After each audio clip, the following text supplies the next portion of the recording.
everybody. Welcome to the latest edition of Gerv and Big Mo. This is our show number 3, and we're beyond excited to have you guys join us tonight. It's been a great 2 shows, and we think we have a very special show on tap for you tonight. We're going to be joined by the one and only George Iceman Gervin.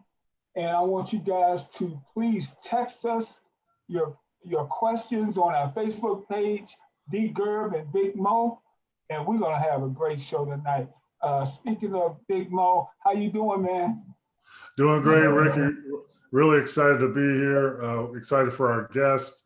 Want to also thank all the people watching and tuning in, and remind them and everybody out there that you can watch replays on our show, about our show on Facebook at the Gerv and Big Mo show, and also on YouTube at the same thing, the Big Mo and Gerv show. And really appreciate everybody listening. Gerv, how are you doing? I'm doing fantastic, Paul. You know, I'm excited. I've been talking about this show now for the last 2 or 3 days, so I'm fantastic. It's great to actually happen, so I can't wait to get it on. Well, Derrick, I'm going to let you do the introduction here. Well, I just want to tell everybody, first of all, thank you for tuning in this evening and participating in our show. Show has been growing pretty fast, growing by leaps and bounds, and I'm proud to be a part of the show with Ricky and Paul. Tonight is a special, really, really special night for me. As a guy from Detroit, Michigan, I migrated down to Texas, ended up in San Antonio. And a lot of you basketball fans know there's a guy from San Antonio that put the team on the map. And I wanted to welcome him in tonight, and I wanted to thank him for being here. My big brother, George the Iceman Gervin. How you doing, George? Hey, what's up, fellas? Oh, look at Derrick with that big old smile. I'm happy to see you, man. How you doing? Everything good, man. Everything good. Hot today, but other than that, everything good. Big Paul, you there? I'm here, man. How's it going, Ice? Been a long time. Hey, man, how you doing, buddy? I'm doing great. I'm out here in Vegas, staying warm, and waiting for you to come out, and maybe I can get a golf game with you. I think you got to give me a lot of strokes now. I haven't played for a while, though. Well, I play all the time, so if you know, I'll give you what you need, man. That's what Bob Lanier used to say on the tee box, man. He always wanted strokes, and you're about to lose a lot of money. Hey, George, I wanted to get right into it, man. I kind of wanted you to tell people about how your career started. As people know, a lot of people don't know, we're from a family of 6. 4 boys and 2 girls. And growing up, you're 11 years older than me, but during your younger years, you kind of struggled when you were a teenager. Kind of tell us about how your game evolved and what got you started, a little bit about how your career started with our big brothers. Well, you know, obviously I didn't start to later on. I really didn't get real interested in playing until I was, 13 or 14. I had 2 older brothers, Booker and Claude, that both played, and and both was real good, and both was real dedicated to the game and getting better, man. So I used to watch them guys, man, do the calisthenics, the push-ups, the sit-ups, and the running part that I knew, them guys were serious about the game, man. And Derrick, both of them guys could flat out play, man. Growing up in Detroit, and Booker turned out to probably be one of the best to ever come out of Detroit. And then Claude played with me a little bit at Martin Luther King High School when we went into high school. And, Claude left. And if he wouldn't have left, I think we could have won the state championship way back in high school. So I look up to my 2 brothers. Obviously, I lost my Claude a couple of years ago, but them 2 guys is the guys that really motivated me, man, to be the best that I could be. Hey, so You grew up in Detroit, right? In the Detroit area, and my dad grew up in Hamtramck. He played at Cass Tech way back in the day, way before your time. But my family grew up in that area. Tell us a little bit about how basketball was for you in high school, and maybe a little bit about the recruiting process into college.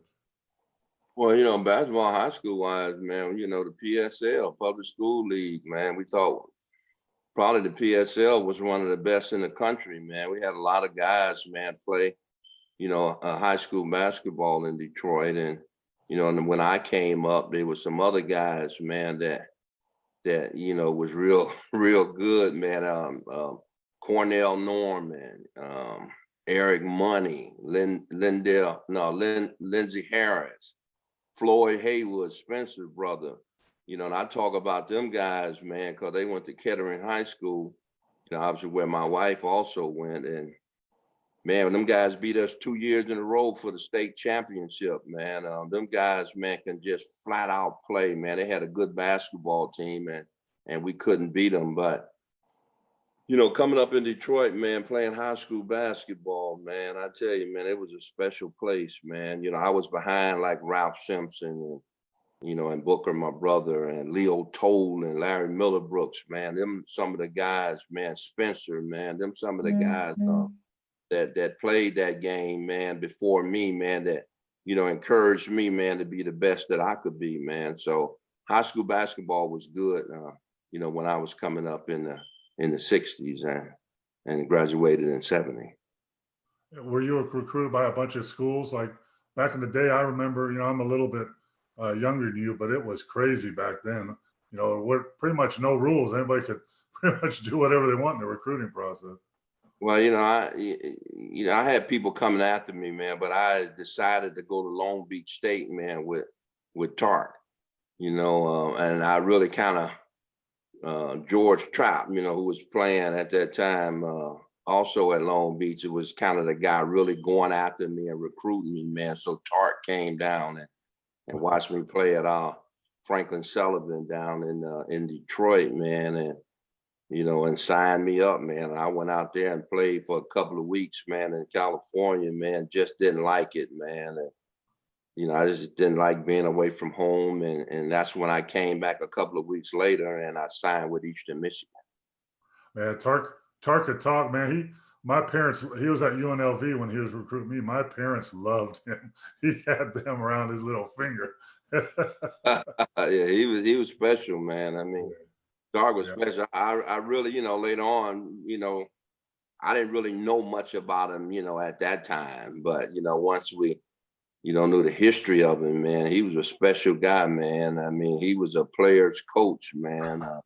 But I had a good coach too with Jim Dutcher, man. Jim Dutcher understood the game. He understood players, and he knew how to recruit also, man. So I still went into a good situation when I went into Eastern Michigan. Yeah. George, when you went to college, you were 11 years older than me, and when you started at Eastern Michigan, I remember going to the games, myself, mom, rest in peace, mom, and Barbara Hawkins, our sister. And we used to go to the games, and you had a heck of a team. I remember Will James jumping out the gym. You had guys like Kennedy McIntosh, who went to play in the NBA for a period of time. Yeah. And you just, Gary Tyson. At what point you competing with those guys every day? I can't leave out Earl Chicken Dixon. At what point did you start feeling at your game that you knew that you could play on the next level? Well, I guess when I transferred, you know, and I came in, and you know, obviously Tyson was already there, who also played with me in high school, and Tyson kind of let me know who we had. You know, Lindell Reason, man, boy, was he somebody special, man. I really thought Lindell Reason was going to be the next big O, you know, Oscar Robertson. I mean, he really understood the game. I mean, he knew how to play it, man. I mean, he just knew how to play basketball. And like you say, Earl Dixon, who can jump out the gym, run like a reindeer. And then we had Billy James, you know, who was like a 6'5", 6'6" center, who can, you know, probably touch the top of the square with two hands. And I mean, we had a good basketball team. That year we won I believe we won 18 in a row, you know, because back then it was NAIA. I mean, we won 18 in a row, man, until we ran into Kentucky State with Travis Machine Gun Grant and Elmo Smith. And they beat us by 55 and he had 70. So, you know, that was a rude awakening, man. But I had a good basketball team, man. And I was real proud to play with them guys. I got to get this in. Have you ever realized, as great as your career was, that you played, you know, of two guys doing the same thing you did, but they scored 73. David Thompson on the last day of the scoring for the scoring title, and Travis Grant with the 73 in college. Did you ever think you would see two guys that on the same, they'll outscore you in a game like that? Yeah, I mean, because, you know, I always knew other people could play, you know, and I always respect guys that, you know, really love that game, man. You know, to score 70-some points, man, you got to love the game, man. And, you know, to see Travis do it, you know, and I was a part of that game to where he did it on us. It was probably a little bit more special for me as a young man.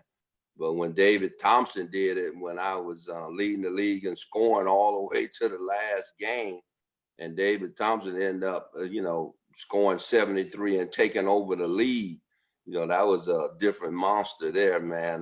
You know, obviously that's a history type game there. And I had to score 59 points and end up scoring 63 to win my first scoring title.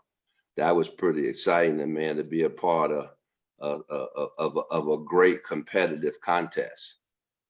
People could score some points, but I don't know anybody that could do it as smooth as you, man. I remember playing against you a little bit, and you know, just game going on, and I look at halftime, and you got like 30 points. I'm like, how do you do that?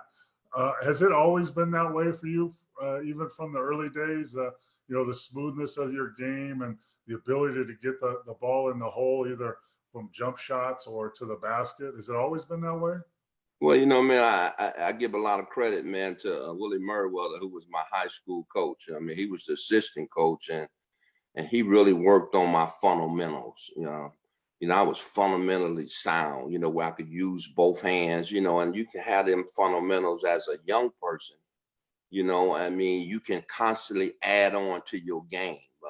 I really attribute a lot of his time with me and making me fundamentally sound, man, to give me that ability.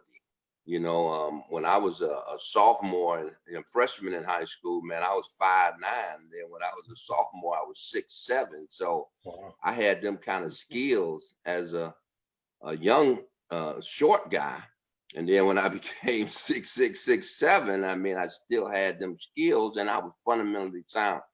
So how I scored, I mean, I used both hands. I shot the in-between jumper. I mean, I could throw a left hook, a right hook, and in traffic.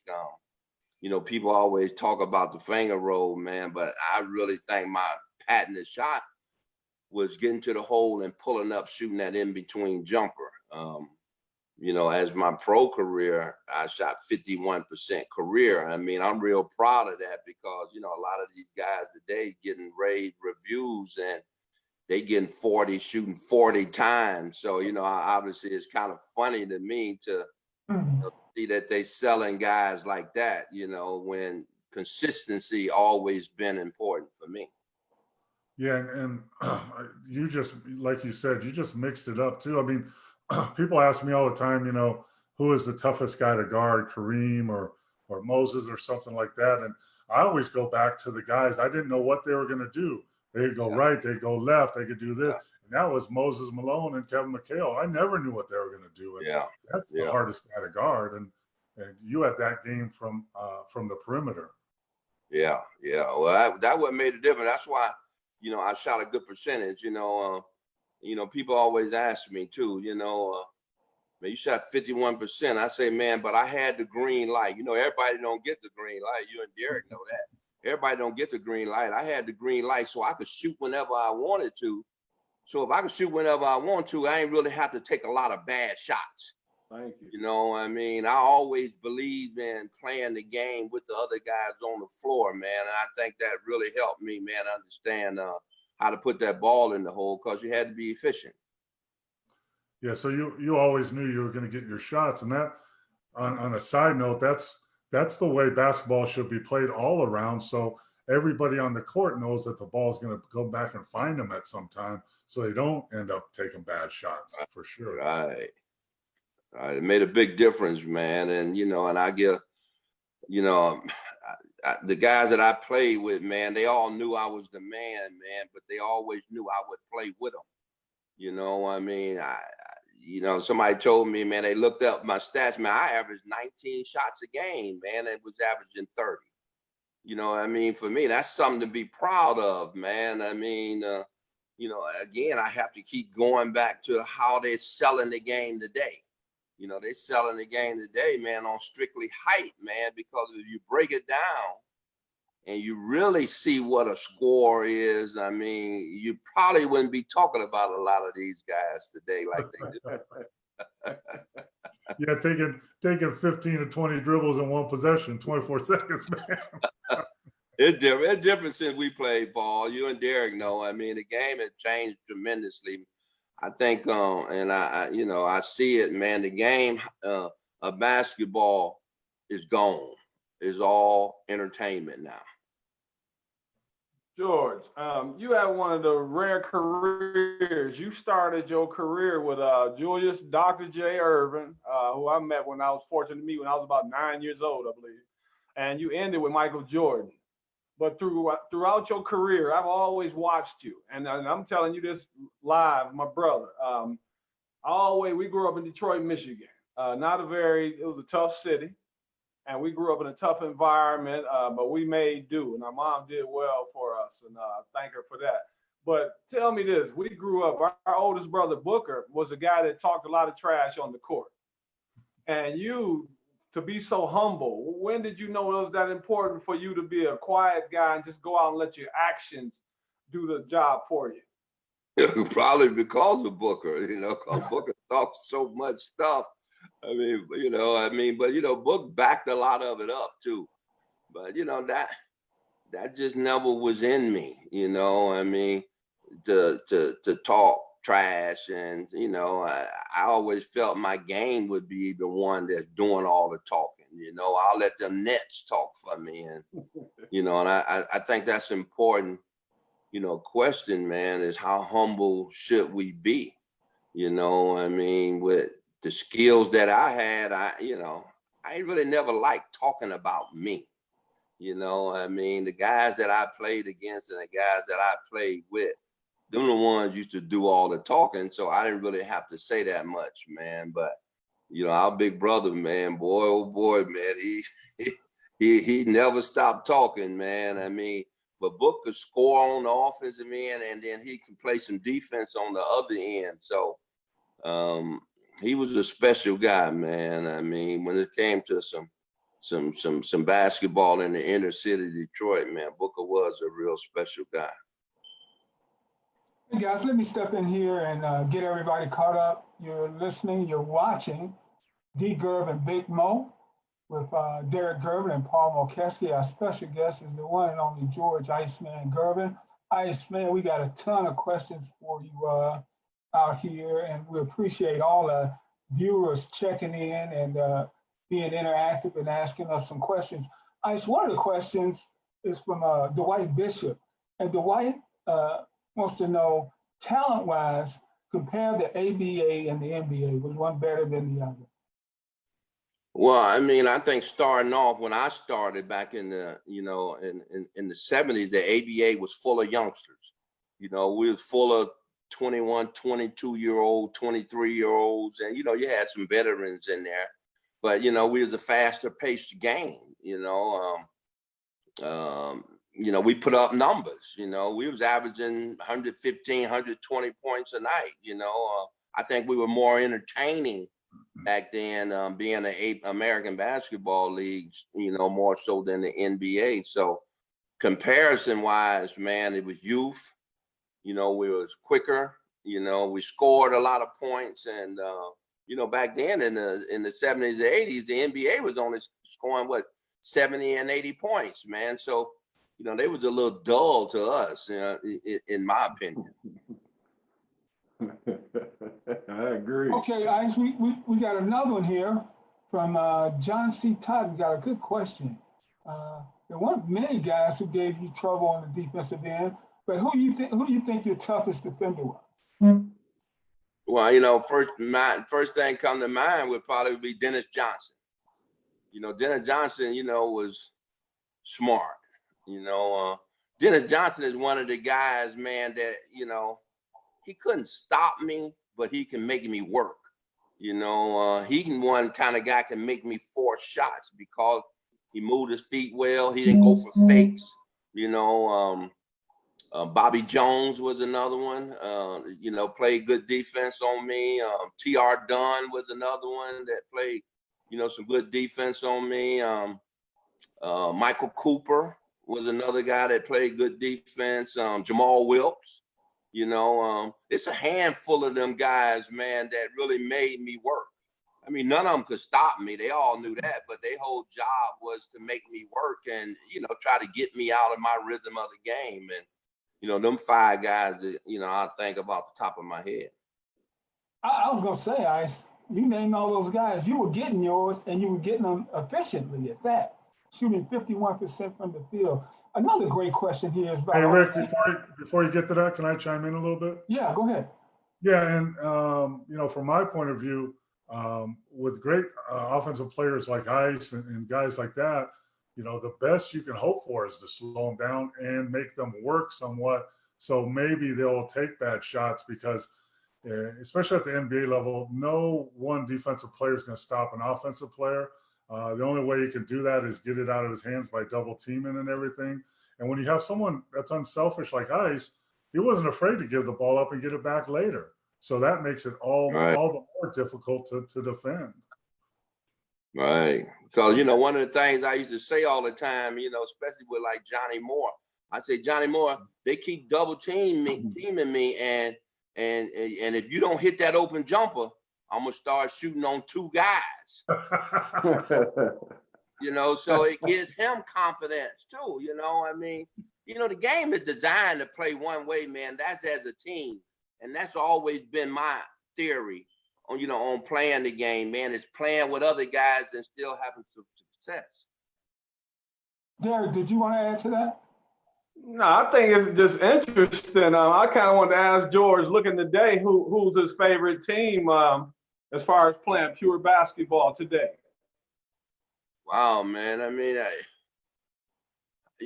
I got to still go with the Lakers, man. I mean, LeBron played the game to me, man, like the game's supposed to be played. He get criticized a lot, man, for not taking last-minute shots. And, people try to compare him to Mike and Kobe because, them guys took a lot of last-second shot, whether or not they was open or not, where, LeBron tried to make the right play. From a professional point of view, to me, and the way I played, I think that's special. So the Lakers, to me, man, is one of the teams I like to play. And then down here in San Antonio, because I come up with that era with Tim Duncan. Them guys, man, they came in, man, they left their egos at the door, and they came in here to win. So they already know who the man was, and that the man was real humble. He ain't one of them guys that beat his chest, man. But at the end of the day, and end of his career, he had 5 championships, man, down here in small San Antonio, as they used to say, man. So, but right now I'm playing, man. I like San Antonio struggling now. I mean, it's a new era, but I think the Lakers, man, could be real special. And even and Tim learned from David Robinson. David Robinson stepped aside so Tim could step in, and that's not seen very much anymore like it used to. And I'm so with you, Ice, on LeBron tries to make the right play, and I play I battle those Bulls teams, and MJ got better when he trusted Paxton and trusted her to make a shot at the right time. Right. Curry. I mean, them guys may have 2 or 3 shots a game, but they were big shots. You look at Steve Kerr, man, he got all them rings, man. You know, so you would wonder a guy that got all them rings, is he a Hall of Famer? Duh, no, but he got championships though. Hey, Paul, I gotta ask this question, and I'm gonna ask it in front of the public. I've never asked my brother. George, you just watched The Last Dance. Tell me what you thought. You going to Chicago, your last year of your career, and I saw you and Mike possibly just being unstoppable. Tell me what do you feel about it after you watched The Last Dance? Was there anything like shocking to you out of this show? You know, man, I didn't really watch it, man, you know, because, you know, I kind of told people, man, that, you know, I had my last dance with him personally by playing with him his second year, you know, and he had a chance to really see my last dance because that was my last year, his second year in the league and stuff, man, and he got hurt. You know, Mike got hurt and he sat out about 35 to 37 games. So Mike had a chance to see me play. You know, and I was, 33. So, you know, I still could hoop, man. So, you know, I would always say, man, that, you know, I learned a lot from Doc, man, by being with him as a rookie, man. You know what I mean? Because I paid attention to him because, you know, he was one of the greatest to play. And I would hope Mike had some chances to see me because I had some great games playing in Chicago while he was down. So I knew he was going to be something special, man. I mean, just how he played hard all the time. He played hard in practice. I mean, he was different, man. I mean, I didn't think he was going to be as great as he was, but I know potential-wise, man, that he can go real high up on the ladder, man. And, you know, I mean, they still talking about him today, man. So I didn't really pay attention to The Last Dance, man, because, you know, I was trying to figure out why, you know what I mean, because he'd been out of the game so long, man, and we got this other guy, man, that's playing some super basketball named LeBron James, man, you know, and it's LeBron's turn, you know, so I always wondered, man, why was The Last Dance possible? I mean, you could do The Last Dance with a guy named Tim Duncan. You know, so I didn't pay much attention to The Last Dance, man. You know, I wasn't really interested, man. I had my chance to be with The Last Dance with him, man, when I played with him. Good marketing at the right time. Absolutely. There's no basketball. Everybody's stuck at home. That's why I got great ratings. Ice, a really interesting question here from Dwayne Moment. Question for the Iceman. How good was James Silas? And is it anybody you see today that kind of reminds you of James? No, he had his own special way, man. You know, Jimmy, man, Jimmy was the kind of guy, man, that, you know, he knew how to play. You know, he could score. You know, I think he was more of a scoring guard than, you know, a scoring point guard. You know, having a chance to play with him and, you know, as a rookie and you know, me and him both averaged about 23 the first 2 years. I would get him the ball at the end of the game because he was a phenomenal free throw shooter and he can back all them little guards into the paint and shoot that jumper over. You know, he really never really had a real NBA chance because he got hurt, but he was special, man. I remember one game, man, we was playing somewhere, man, and he got fouled with no time left. I went and walked into the locker room, man, because I knew he had 2 shots, man, and I knew he wasn't gonna miss, man. So he was that kind of guy, man. He was real special for us, man. I'm real sorry, man, that the NBA people didn't really get a chance to, you know, see what he really had to offer, man, as a point guard.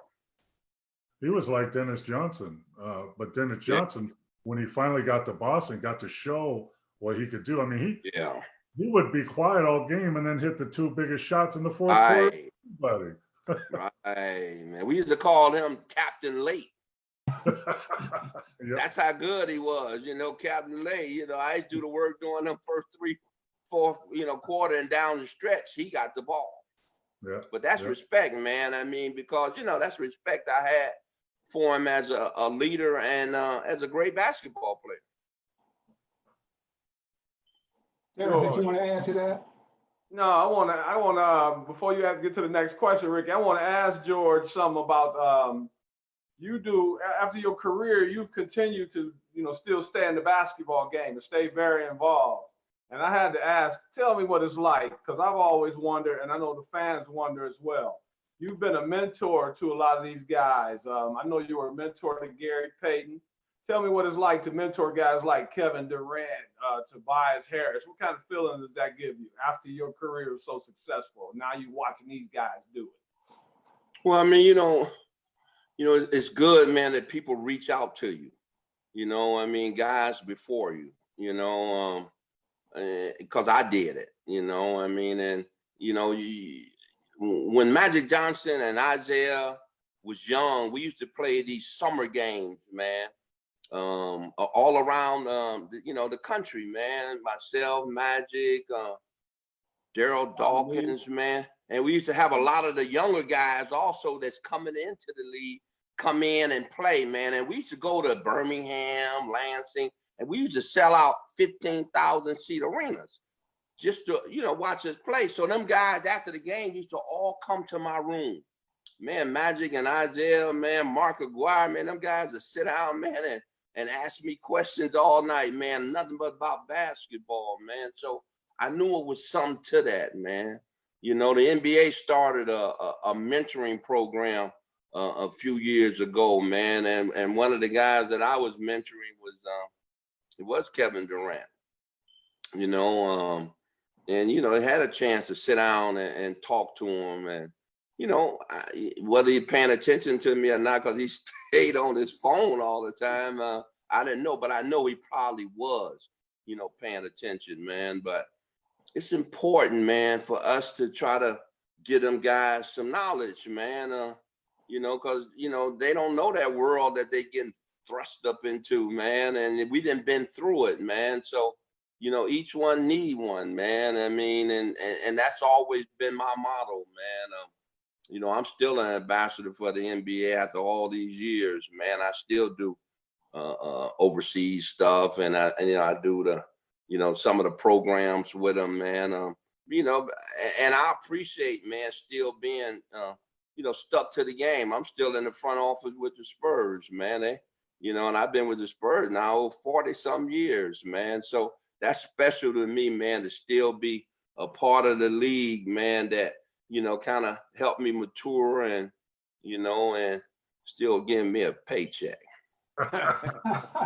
Hey, Ice, I mean, your legacy just goes on and on and on, and you're still a beloved player and an icon in the game.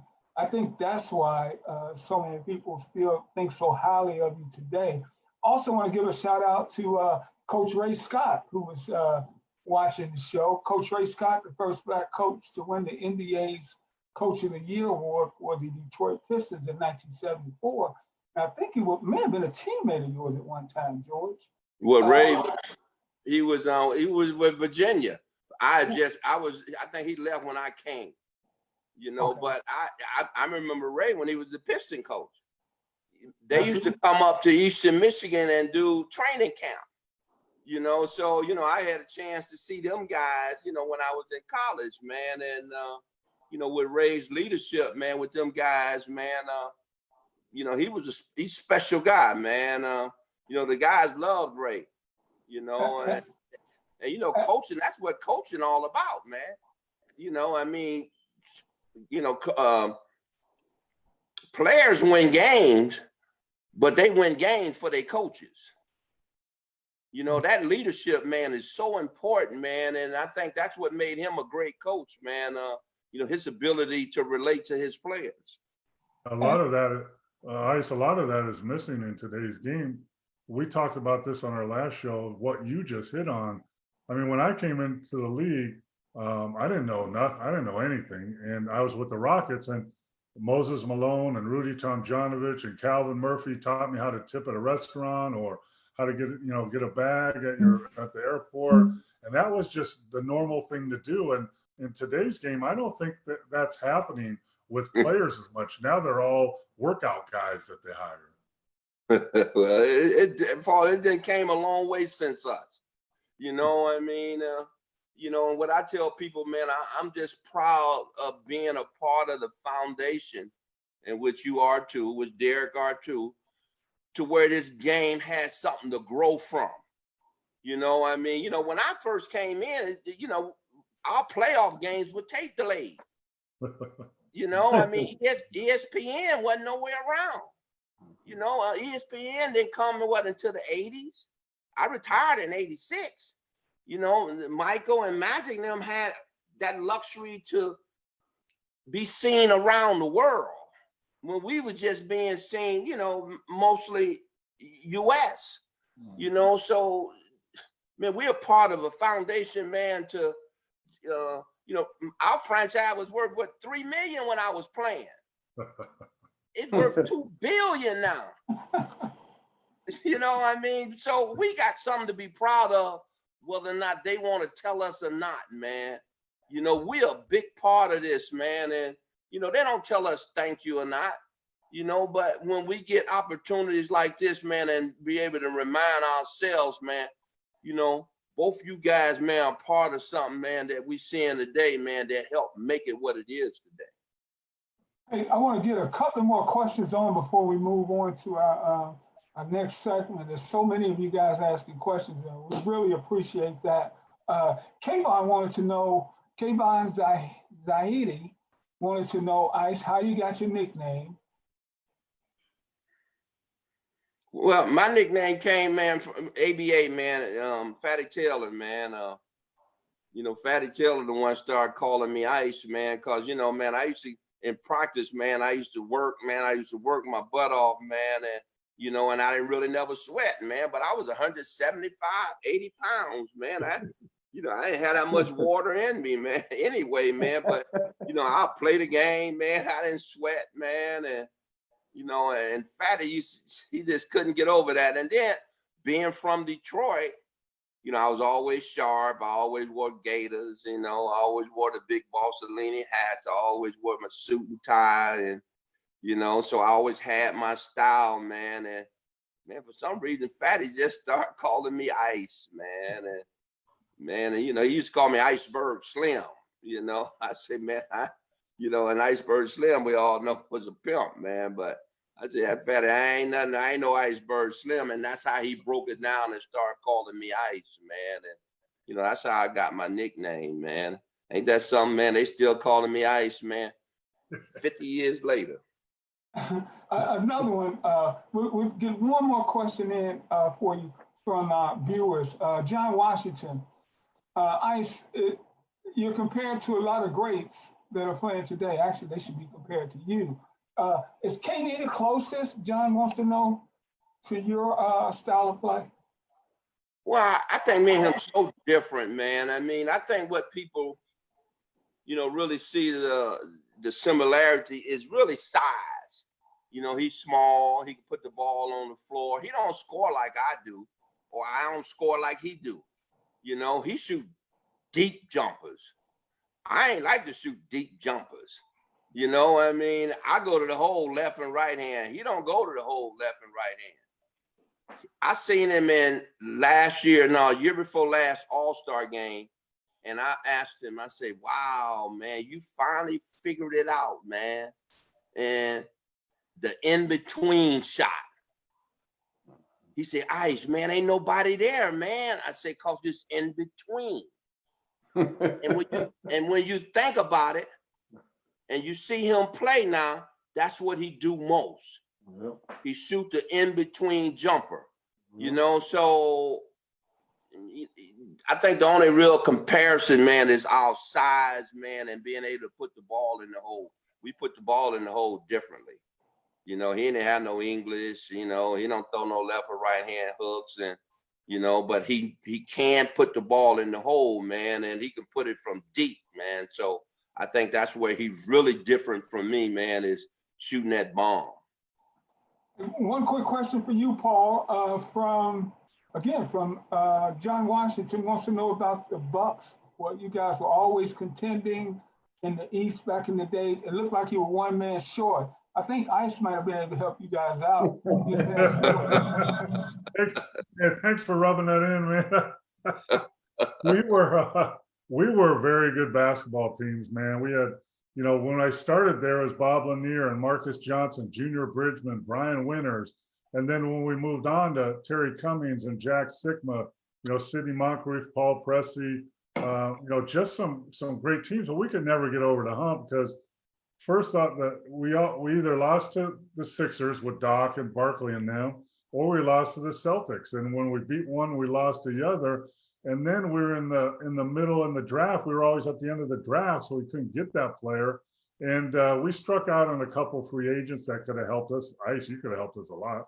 But you know, when you look back, I'm proud of this. I was with the Bucks for 8 years in the 80s, and we were record-wise, we were the best team of the East. We just couldn't get past those teams, and it was very frustrating. But it shows that you know, great teams and great players can come up short, whether it's because of injury or luck or timing, whatever that is. And I remember when I was coaching with the Mavericks with Don Nelson, and we had a good team with Steve Nash and Dirk and that.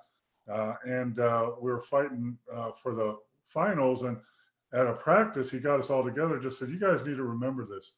We'll never be together again like this, and we'll never get an opportunity like this because there's so many variables. And, you know, I was on some very good teams. I was part of that, and was lucky to be, you know, a 6th, 7th man role. But it's in the back of my mind, you know, that we never got to those finals and got a chance to even compete. It really, when Bob Lanier, the last year he played, we lost to the Celtics in Boston, and we could have moved on.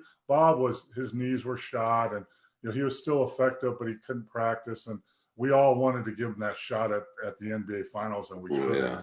That was the one that really hurt with the Bucks. George, you and Paul have something in common in your careers. At the end of your careers, you played at Quad City, and Paul also played for the Quad City Thunder. And I didn't know if you guys were familiar with that or not, so I had to slide that in. That was an interesting time.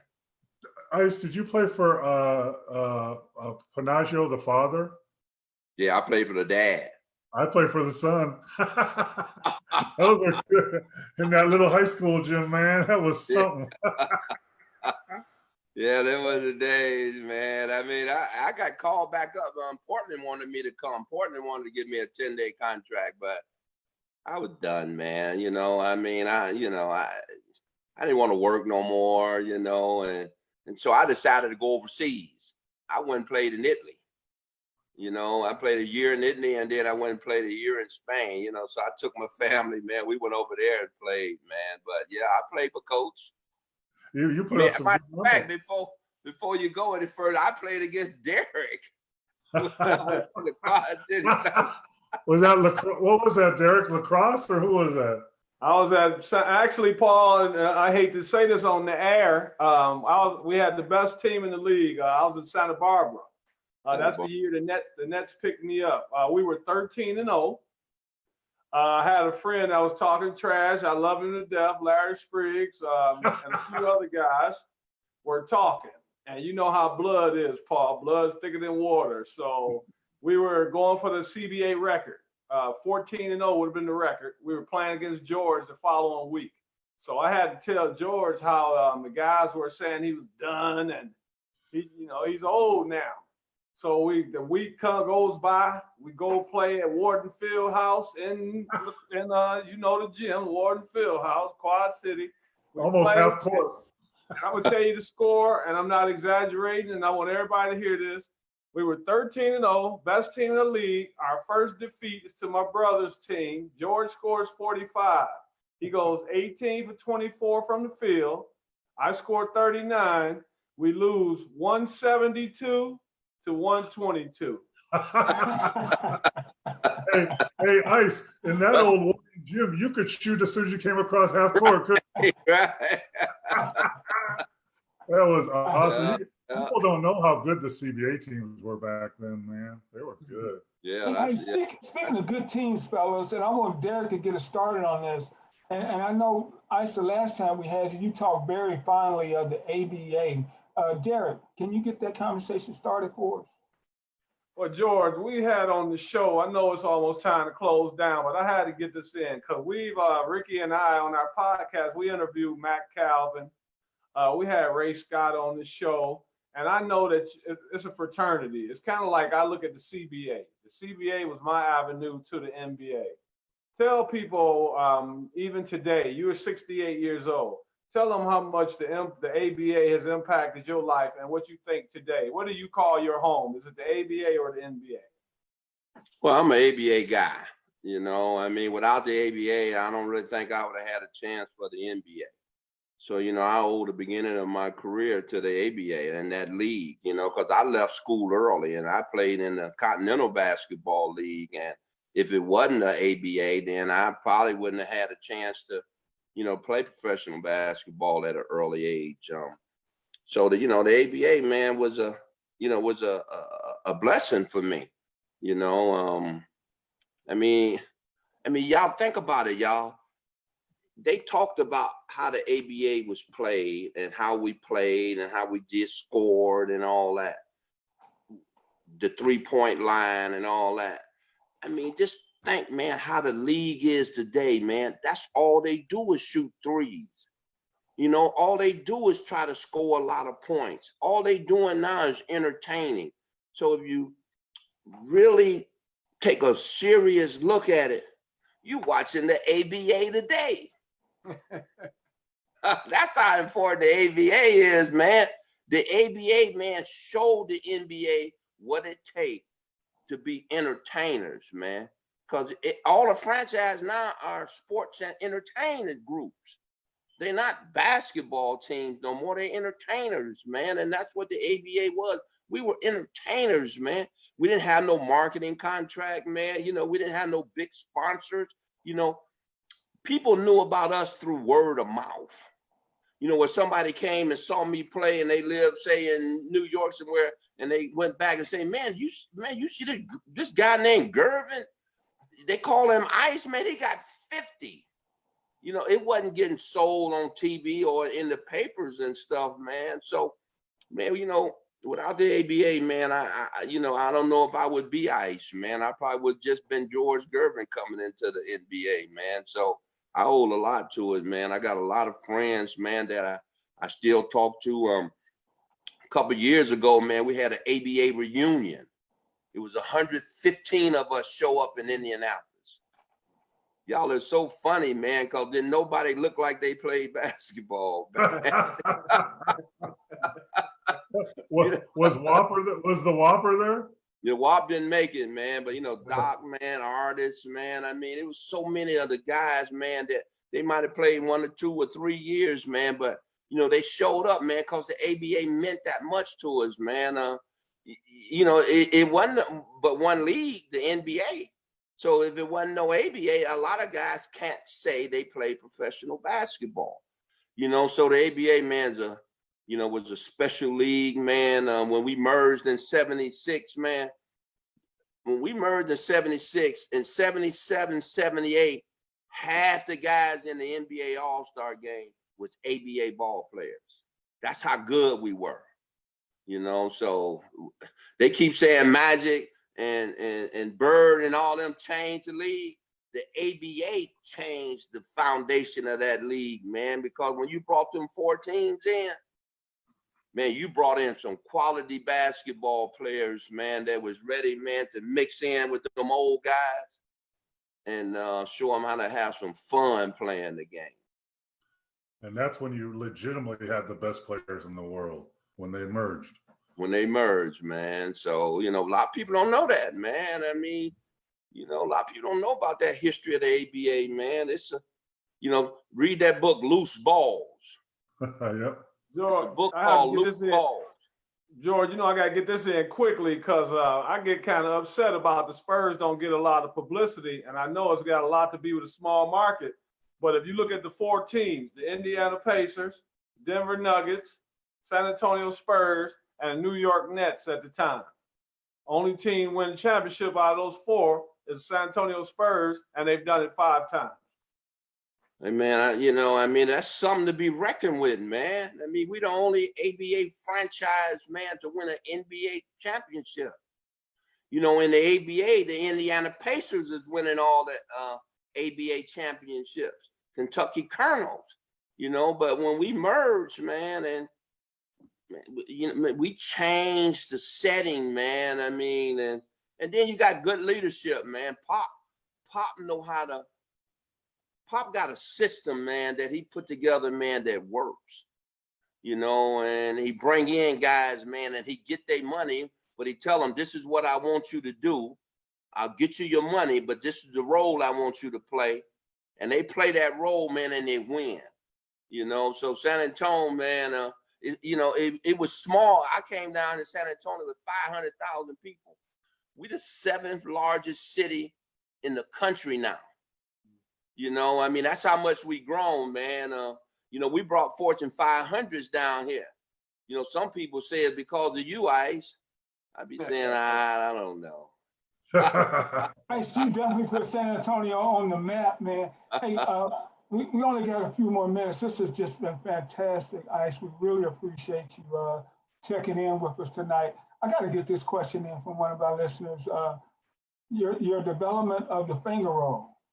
Everybody wants to know how to finger roll. Man, everybody think that I'm the one that created the finger roll. But man, I want people to remember like Connie Hawkins. Connie Hawkins had his own version of the finger roll. Wilt the Dipper Chamberlain had his own version, and then Dr. J. All of them had their own version. I'm a guy from old school, and what I do is I watch guys. I watched each and every one of them guys, man, and I developed my own version of the finger roll. So I am not the inventor on the finger roll. I'm just the one that made it famous. Alan, I mean, I'm a Kansas guy, and I grew up in LA, so I watched Wilt do the finger roll more like backwards and down in the rim. The dipper, he was dipping it. Yeah, and I've personally taken a charge while Doc was doing a finger roll on me. You didn't get the call though, Paul. You didn't get the call though. I probably didn't. But I think, like Ice, I think your finger roll had a little more touch on it, and I think, in my opinion, that was the pre towards what the guys shoot now is the floater. I think your finger roll was kind of leading into what they do now with the floater. Well, it's scary, man, because anytime somebody say finger roll, they think of George Gervin, man. But some of them, man, ain't finger rolls, man. I be saying, man, that ain't no finger roll, man. It's like I tell people, they ain't no hook. That's not a hook. Hey guys, we got 5 more minutes left. This has just been a tremendous hour, George. Derrick and Paul, you guys want to take us home with George? Well, let me do it. Paul, before that, guys, let me just thank everybody that has tuned in tonight. We really appreciate you guys. We want you guys to keep coming back Monday nights, 9 Eastern time, and we always have something special for you on D. Gerv and Big Mo. Okay, fellas. Paul, let me say this really quick. First of all, George is known for the finger roll. Tony Parker, also San Antonio, looks like I think he started the floater. Yeah, Tony Why did. Why is everything San Antonio with you guys? Well, it's just coincidence, big fella, coincidence.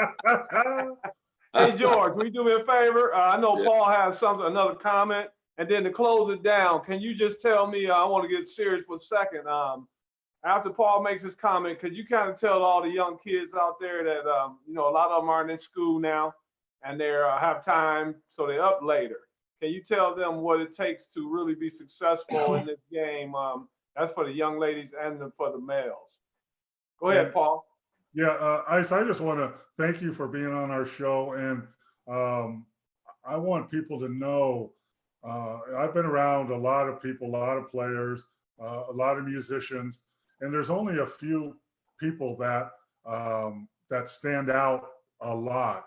Dr. J is one, and you are one because of the talent level, but because of the human kindness, first class attitude, and respect you have for the game and other people. I just wanted to share that. I'm not a guy that blows smoke either. That's just the truth. Thank you for being on, man. Hey, man, Paul, thank you, man. I appreciate it, bro. Thanks, Derrick. But you know what I would tell a young man or a young woman, man, if they really want to be an athlete and a pro athlete, man, they got to work. You know, I mean, you got to put your time in, man. I put my time in, man. I worked on my fundamentals, and, you know, and what that does is give you confidence, you know, and then you know you can do it, you know, just like education, man. You know, when you study, I mean, you can pass a test. I mean, so the fundamentals don't change.